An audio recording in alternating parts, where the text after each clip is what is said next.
Welcome to the Storytellers, the radio show and podcast that features those who choose to leave their mark on the world through the art of story. I'm your host, Grace Sammon. I look forward to our time together today. Now, let's meet our storyteller. Welcome to episode 82 of The Storytellers with Brooke Warner and She Writes Press.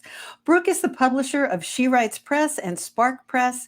She is the president of Warner Coaching. She's written, I think, 6 books. She's a TEDx speaker. She is a champion of all things reading and writing. She has a regular podcast, and she additionally writes for the Publishers Weekly. Brooke, thank you for coming to the Storytellers microphone. Thank you, Grace. Happy to be here. I'm so excited today because when I first started prepping for our episode, the reason I wanted to talk to you was all about publishing. I'm so fascinated by people who live their life in the publishing world. But what I quickly discovered in doing my research is you are really a champion, as I said, for all things reading and writing. Why is that true for you? Gosh, I think when I originally started in book publishing, I got into this industry in 2000, and I really saw myself as an industry person and someone who just wanted to climb the ladder in the industry. And over time, and especially because of the experiences that I had at Seal Press, where I was for 9 years, that started to change. And when I saw this whole other world of indie authors and what was happening in the broader world of book publishing, I saw that I had a role in advocacy, that there was something about my interest in the non-traditional space that opened up. And especially when I started She Writes Press, and I saw that writers and authors needed champions. And so that just became my trajectory. I mean, of course, there's a lot of ins and outs to that, but the world of book publishing can be pretty siloed. And I think what you invariably have is the traditional publishing and the authors who get traditionally published thinking that they're better.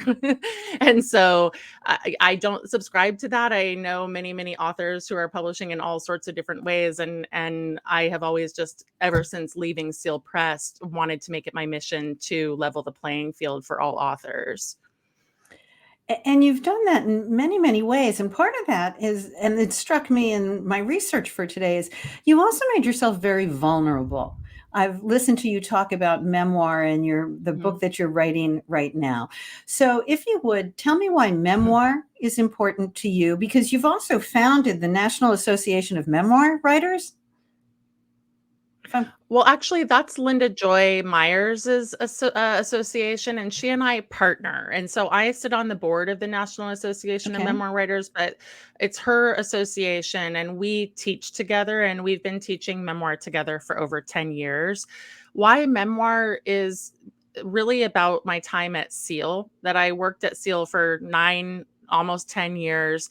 And I worked not exclusively on memoirs, but because it was a women's press, many of even the nonfiction self-help books were memoir driven. They were story driven.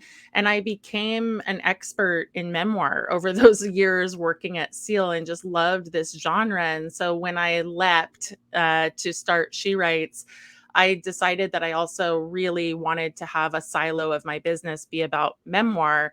And I started teaching classes, and one thing has led to the next. And now there's many memoir programs that Linda Joy and I do together.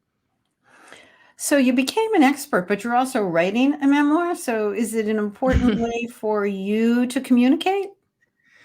It's interesting because here I am, 23 years into this, and as you mentioned, I have other books, but I've always written nonfiction and always books about writing and publishing. And something clicked for me last year that I decided I was ready.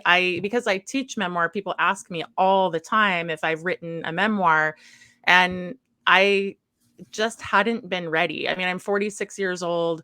I think prior to now, it felt many things: not ready. I'm raising a young child, too close to my story. What would I write about?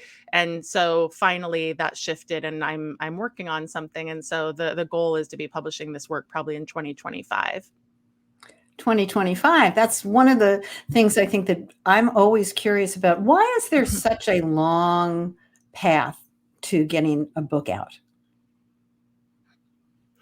Well, of course, part of it is writing it. I mean, I'm still writing it. I've Yes. only written 25,000 words. And so I need to give myself enough time to write it and shape it and edit it. And I am realistic about how much time that will actually take. On the book publishing side, I will publish it with She Writes. And so we have traditional timelines, we have traditional distribution. And so, therefore, a book that's going to publish in 2025 really needs to be done in 2024, of course. And then you have all the many, many pieces of book publishing that need to happen with the cover and all of the data and all of the production and the printing. So yes, book timelines on traditional presses or any publisher who has a, traditional distribution, it takes a long time, probably much more than is necessary from a self-publishing standpoint. But part of the reason is for all the mechanisms that that book needs to be available to the marketplace, 6 to 8 months in advance of publication. I've heard you say that the journey matters. Would you talk a little bit about the writing journey and why it does matter? Absolutely. I mean, especially for memoirists, because it's painful. It's going to evoke painful memories, hard things that you've been through. Even a person who's writing a very light memoir, books that are maybe about like travel or cooking, or these books that are like the Happiness Project, all those kinds of books that profess to be happy or light have elements of drama and hard things that you've been through. And the reader doesn't want just a purely happy, joyous story. They want complexity and truth. And most of the memoirists I'm working with are not writing happy go lucky stories. They're writing books of survival and things that they have gone through, and resilience, really tough things that many people have lived through. So that journey it asks a lot of you, right? It asks you to get back in all the way. And there's a way in which you're reliving those lived events. And I do think the journey can be incredibly cathartic, but it can also be very triggering. And so having support in the form of a class or a coach or an editor, but also therapy probably when you're writing a memoir is important. So all of the above. It just the journey matters. You have to take care of yourself along the way. Those are really good words for me to resonate with and to think more about. You do so many different things in your author publisher life. Do you have a happy place? Writing, publishing? That's a great question. Yeah, good question. I think it is the memoir stuff. I mean, the publishing, a lot of it is incredibly rewarding, and a lot of it I'm just good at, and a lot of it is part of my purpose. But I think the part that I most enjoy is the memoir teaching. I get a lot out of it. I love creating new classes. I really enjoy content creation. And that's another reason I have a podcast. And one of the reasons I love doing the podcast is just content creation, thinking about writing and thinking about publishing. So I'm lucky that although I do a lot of things, they're all part of a mosaic that I think pieces together quite well. As I said, I love listening to your podcast, and you partner with the founder. I think he's the founder of NaNoWriMo. Can you talk a little bit about that? Takes forever Yeah, to he's say the executive NaNoWriMo. director. Yes, executive director, and NaNoWriMo stands for National Novel Writing Month. And we're, 4.5 years into doing this podcast. So it's been a lot of fun to partner with Grant. He and I have a good time together. We have a really similar sensibility when it comes to thinking about writing and publishing. So it's been a great partnership, and we love the work that we get to do like this, of interviewing people and just picking people's brains about the inspiration around their own writing. It's a very, very thoughtful podcast. So Thank I you. thank you for that. It makes me think when I listen to it as well. One of the things that I saw that you're working on, 5 things I've learned about getting your book published. Can you talk about that for me? Yeah, well, that's gonna be a very specific class that's coming up. I'm not sure, are we like when we're airing this, but that is coming this Sunday, whenever that is in relation to where we are. So people will Uh-huh. either be able to catch it or they've missed it. They've just But missed I it. I do partner with a lot of different organizations to Oh, okay. Okay. Yeah, it's a class that I teach, but I teach a lot of classes, so and people can also look up online, my name and memoir, and so a lot of those things get posted and then they're free online.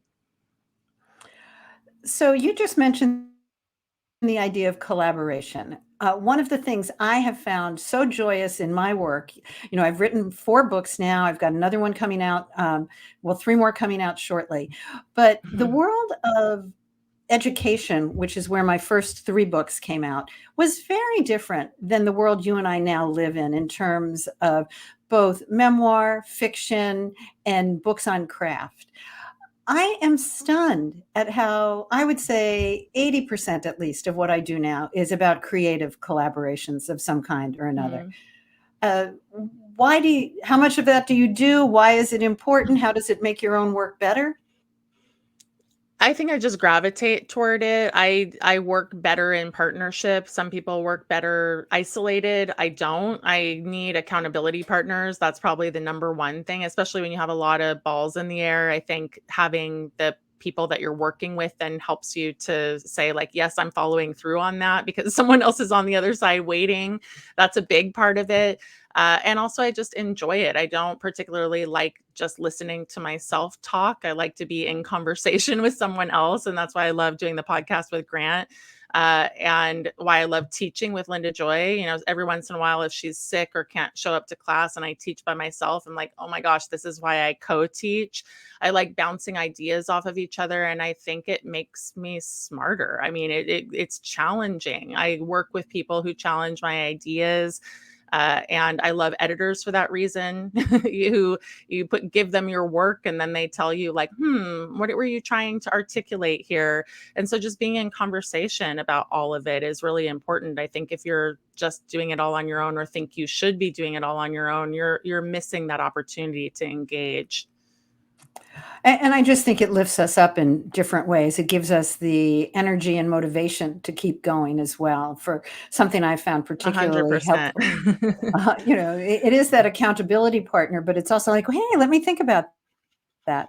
And you really are such a great collaborator. You and I are collaborating on my other radio show, Launchpad. You've been very good about sharing that with your She Writes Press authors. So we're so happy to have so many of them as guests on Launchpad, that radio show, but also on Launchpad, those book that you're going to write. You've already written a fabulous chapter in called Launchpad, the Countdown to Publishing Your Book. So I loved that chapter, and that book comes out in April. I'd like you to share with us about what trends do you see in publishing now that the world has just exploded for possibilities? Gosh, and there's a lot going on in book publishing. It's an interesting space to keep your eye on, and I think the more that writers and authors can be engaged in what's happening in the world of book publishing, the better off they're going to be when they try to get out there and figure out what's going on. I mean, from a sort of high level, I would say audiobooks, right? Or it's an ongoing trend. It's almost essential at this point. I would say that authors consider getting their audiobooks published when they're thinking about their own books, just because it's this Mhm. explosive marketplace that's also really exciting. Other trends, it's funny because we do trends, at the end of every single podcast for Right Minded, and so I think about them a lot. But sometimes they feel kind of small. I mean, one of the trends, of course, is like the consolidation of big publishing, and that a lot of the traditional things that we've seen that have moved books are closing down, right? Like the USA Today bestseller list and book forum and things like that. And it can be agitating to people to see these things going away. But we always make the point that there's other places that are expanding and there's new areas of influencing, and people are thinking about books in a really different way than they used to. And it's just so part of our culture. And I think what you see going on in the world, especially among younger people, is like books as status symbols, books as something that they want to be talking about in a different way. And so looking at the ways in which the book is infiltrating, all areas of our popular culture, I think is a important thing to stay on top of. And I was reading recently about how you have to be careful about trends too, because with the long life of getting a book finished to print, those trends could be very different by the time a book actually comes to print. Does that sound? It can be. I mean, I think you have to think about the Yeah, it depends on what you're writing about, of course, right? I mean, if you have a trend that is going to die off pretty soon. I mean, I was thinking about popular things like my son loved those little widget spinners, right? That all the Mhm. kids had. And if you were to write a book about that, maybe it needs to be very timely. But I think largely the broader trends that you see in the world, around like parenting or food or fashion, those things don't tend to be so short-lived that you can't push out a book, a year or 3 later. Are there secrets? Well, if you share them, they wouldn't be secrets. But are there tips for looking at trends and then making it, okay, I should be writing about this, or that help I your don't book be more personally marketable? I don't personally think about it in that vein because, yes, there are people who think about concept books, people who sell their ideas. Those are career writers who are just thinking about, like, ooh, what's something that I could sell to a publisher? And those people are out there, of course. But the vast majority of people who are writers and are thinking about the projects that they want to do, they're pulling those stories from their own hearts and experiences.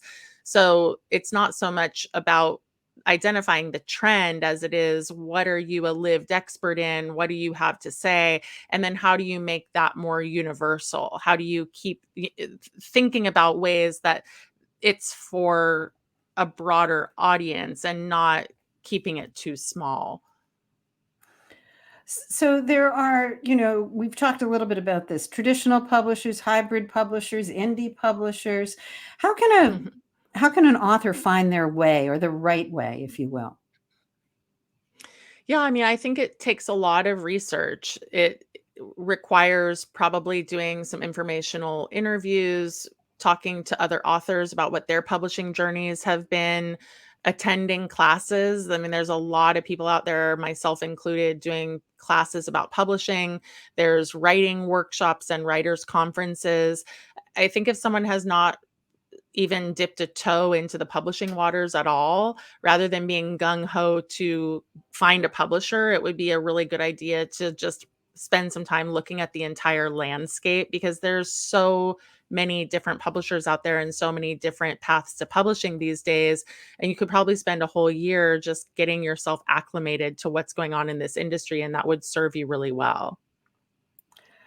Very, very wise advice. I think that many of us, wrote the book, got it out the door, and didn't do that piece, and certainly didn't do the piece that's so needed today for marketing. Right. And that's the bane of so many authors' existence, that, oh my gosh, now it's written, now it's published, now I have to market it. Oh my goodness me. Um, I loved listening to your TED Talk on greenlighting yourself. Let's close up the interview with you talking about that. Not necessarily the talk, but this concept that I started the interview here. It's about empowering. So please talk about greenlighting yourself. Yeah, the idea is because I came out of traditional publishing and I just saw how many books I had to reject that had nothing to do with the quality of the book and everything to do with the author not having a big enough platform, the author not being a big enough influencer, the lots of ageism, lots of the book, that talk was back in 2017, and I was talking about also racism, which, now, of course, we've seen a lot more discussion of in the industry, but basically this idea that people were being held back from getting their books published for all the wrong reasons. And I had experienced that firsthand. And so the idea behind greenlighting yourself is not to allow someone else to legitimize your publishing journey. That if you know that you have a book that needs to be out in the world, that there are so many other ways to get published, and not to turn over all your power to the traditional houses, and not to take a rejection as a rejection of yourself, right? That there, maybe your book needs more work, but if you know that your book is ready, I am just such a powerful believer in the in the indie publishing process.